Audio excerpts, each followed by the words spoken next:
Hello! Have you ever thought about how you know most of the things you know? My name is Fernanda, and I'm here to talk to you about surveys, the actual source of a lot of your knowledge. Surveys are a brilliant method to collect information. By asking questions to a small group of people, we can get information about the whole population. Thanks to surveys, we learn really important things about the world we live in, like how empowering women can lead to climate change action, how asthma sufferers can really work to their full potential. And we also learn really random stuff like millennials thinking dating is too expensive, or how most dog owners kiss their dogs more than their significant other, and that 1 in 4 delivery drivers admit tasting your food before it is delivered. Now, I know what most of you are thinking by now. Polls couldn't really tell that Trump was going to win in 2016. And I get it, but actually there was a committee formed by the American Association for Public Opinion Research that showed that the polls there did very well. And actually the differences that we saw between the election results and the surveys was due to the way that presidents are elected, and not the polls. Survey researchers like me are people that develop methods to ensure a high quality of data. We look at how to develop the questionnaire, how to get people to respond to the survey, and even the way people answer to the questions. I, for example, am interested in the way people answer to the questionnaire, and I study something called response styles, which is, just like the name says it, a style in responding. Now, to make it clear, let's think about your personal style of dressing for a moment. Your dressing style is defined by a lot of things, like your personality, your gender, your cultural background. Response styles are not that different in that they are defined by the same things, like your personality and your culture. Okay, let's look at an example. Assume that there are 2 tortoises that you are interviewing, Lisa and John.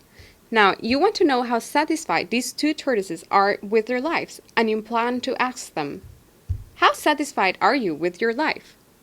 For the sake of this example, assume that both Lisa and John have the same quality of life. Lisa is very optimistic, and so she thinks, well, it could be worse. So I think an 8 will reflect my life. John, on the other hand, likes perfection.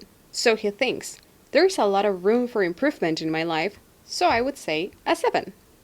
Notice that even though both tortoises in our example answered the same question and they had the same quality of life, their personality influenced the way they answered.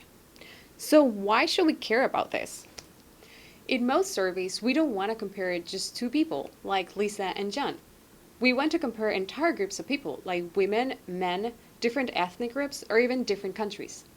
When we do this, it's very important to consider response styles, because if not, the difference that we may observe might be due to differences in their ways of people responding. It might just be that one group is just more optimistic. This is important because if we don't acknowledge response styles, our entire results could be wrong. Take, for example, a study that measured leadership attitudes between men and women. A first look at the data, without acknowledging response styles, showed that men had more leadership attitudes than women. However, when response styles were considered, that difference disappeared.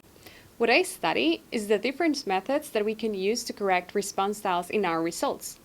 In this way, the comparisons that we make are based on the things that we're interested in and not response styles.